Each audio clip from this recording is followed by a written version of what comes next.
여러분 안녕하십니까? 샘킴 프리칭 미션입니다. 예. 뭐 병원에서 이제 퇴근해가지고 이제 와서 이제 토요일 밤인데요. 미국 시간으로. 그래도 여러분하고 약속한 게, 여러분은 약속 안 하셨지만 저는 약속한 게 있기 때문에 말씀을 전하기 위해서 카메라 앞에 섰습니다. 자, 오늘은 창세기 6장, 드디어 창세기 6장으로 넘어가네요. 가인과 아벨 얘기는 다 정리하는 거로 생각합니다. 창세기 6장 1절 2절 6장 앞부분 전체를 이제 다룰 텐데요. 1절 2절을 읽고 함께 생각하겠습니다. 먼저 본문을 1절 2절 말씀을 읽겠습니다. 사람이 땅 위에 번성하기 시작할 때에 그들에게서 딸들이 나니 하나님의 아들들이 사람의 딸들의 아름다움을 보고 자기들이 좋아하는 모든 여자를 아내로 삼는지라. 글쎄요. 이거 이제 창세기 6장 1절부터 7절까지 그 앞부분인데 이걸 좀 이해를 해야 될 필요가 있어요. 독일의 유명한 구약학자 가운데 베스터만이라는 사람이 있어요. 베스터만이 뭐라고 얘기를 했냐면 창세기 6장 이 앞부분 1절부터 7절까지를 운석과 같은 본문이다 그랬습니다. 운석은 지구상에 있는 게 아니죠. 바깥에서 외계에서 날라온 그런 돌을 이야기하죠. 그러니까 이제 쉽게 이야기하면 이스라엘 바깥에 있는 소스가 들어온 본문이다 이렇게 볼 수 있어요. 그 역사 비평적으로 뭐 들여다보는 건 전 싫어합니다. 그건 싫어하는데 본문이 좀 독특하다는 것에는 동의합니다. 우선 뭐 표현이 여러 가지가 있죠. 하나님의 아들들, 사람의 딸들, 이 뭐냐 이거죠. 여러분 재창조설이라는 거 들어보셨어요? Recreation Theory. 예. 그러니까 이제 창세기 1장 1절부터 2절 사이에 우주 전쟁이 있었다고 보는 거죠. 그래서 하나님이 만들어 놓으신 아름다운 세상이 악한 천사 때문에 다 망가졌다. 핵전쟁이 벌어져 가지고 뭐 그랬다라고 보는 거예요. 그래서 어떻게 이야기하느냐 하면 처음 창조에서 살아남은 사람들이 하나님의 아들들이고 가인의 후손이 사람의 딸들이다 이렇게 이야기합니다. 뭐 어떤 분들은 이거 뭐 딱 맞지 않냐 뭐 이렇게 얘기하지만 저는 그런 해석에 반대하죠. 이거는 뭐 그렇게 보는 것은 좀 아니라고 생각하고요. 하나님의 아들들이거나 사람의 딸들이거나 둘 중에 하나는 좋은 나라고요. 둘 중에 하나는 또 나쁜 나라예요. 그러니까 이제 좋은 나라와 나쁜 나라가 가정을 이루고 살게 되는데 같이 살게 되는데 뭐 악화가 양화를 구축하잖아요. 그러니까 좋은 사람하고 선한 사람하고 악한 사람이 만나면 악한 사람이 바뀌어서 선하게 될 가능성이 거의 없어요. 그냥 사실은 선한 사람도 악한 쪽으로 물들 가능성이 많은 거죠. 그래서 일반적으로 창세기 6장 1절부터 7절까지는 이런 식으로 뭐 재창조설이니 뭐니 이렇게 얘기할 것이 아니고 악이 퍼져나가는 과정으로 그렇게 이것을 이해하는 것이 뭐 맞다라고 저는 그렇게 생각합니다. 그러니까 이제 가인에게서부터 아담과 하와가 죄를 지었잖아요. 그 에덴 동산에서 쫓겨나잖아요. 그래서 이제 그 가인을 낳는데 가인에게 이제 그 죄의 모습이 드러나고 가인의 후손에게서 죄의 모습이 드러나고 그다음에 이제 결국은 창세기 6장에 이르러서 죄가 온 땅에 편만한 것을 설명하는 거다 이렇게 볼 수가 있어요. 오카는 목사님 뭐 이제 돌아가셨지만 제가 가장 존경하는 목사님이기도 한데 그분이 그런 얘기를 제자 훈련하는 책에서 그렇게 했어요. 그러니까 신약 성경의 말씀을 인용해서 그분이 뭐가 잘못이냐, 뭐 시집가고 장가가고 뭐 이런 거는 홍수 때에 뭐 잘못이 아닌데 그냥 평소에 살던 대로 산 것인데 거기 하나님이 없었다. 이게 문제라는 거죠. 그러니까 이걸 여러분들 이렇게 하나님 없는 삶을 사람들이 사는 것에 익숙해져서 그것이 땅에 가득했다. 이렇게 이해하시는 것이 맞겠다. 뭐 이렇게 생각합니다. 뭐 어쨌거나 이 부분은 그렇게 이해를 하면 될 것 같고요. 120년은 또 이건 뭐예요? 120년. 120년 얘기가 나와요. 그래서 어떤 분들은 이것을 뭐 인간의 정해진 수명으로 그렇게 해석하시는 분도 있겠는데요. 저는 그렇게 해석하지는 않고요. 아마도 하나님이 심판하시겠다고 생각을 하시고 나서 실행에 옮기기까지 걸린 시간이 아닐까. 그러니까 자, 이제부터 시간적인 여유가 120년. 뭐 그 120년도 또 이제 오늘날의 십진법으로 이해하는 그런 시간하고는 또 다를 수도 있는데 하나님이 어떻게 그렇게 에, 사람들에게 여유를 주셨다 이렇게 이해하는 것이 뭐 옳은 것 같습니다.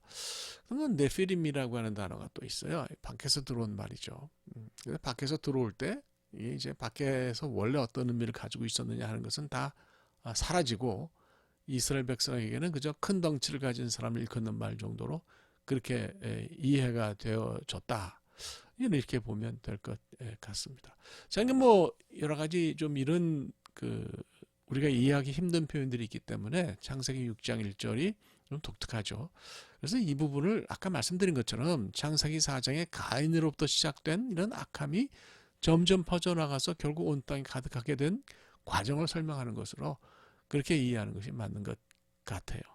그래서 뭐 6장만 달랑 떼어내 가지고 이해를 하면은 그건 좀 오해하기가 쉽죠. 그래서 6장은 사실은 창세기 3장부터 계속해서 연결돼서 하나님이 심판하게 될 수밖에 없는 어떤 그런 그 과정, 타락 이후의 사건을 하나로 연결해서 그 안에서 이해하면 맞는 것 같아요. 노아 얘기는 뭐 다음 시간에 해도 충분할 거라고 생각합니다. 자, 그럼 죄의 끝은 뭐예요? 죄의 끝은 안타깝지만 심판입니다. 그런데 뭐 사실 우리 하나님 믿고 예수님 믿는 사람들을 위협하는 본문은 아니에요.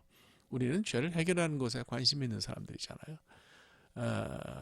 그러니까 이제 비판적인 시각으로 본문을 읽는 것은 저는 옳지 않다고 생각을 합니다. 단지 하나님이 그만큼 오래 참으셨다. 정말 오래 참으셨다. 사람들이 왜 하나님 없이 사는 것에 관심이 있을까? 근데 그런 모습이 오늘날 모습하고도 비슷해요. 심지어는 뭐 교회 잘 나가는 사람들 중에서도 실제로는 과연 하나님이 그 삶에 있는지가 좀 의심스러운 경우도 있거든요.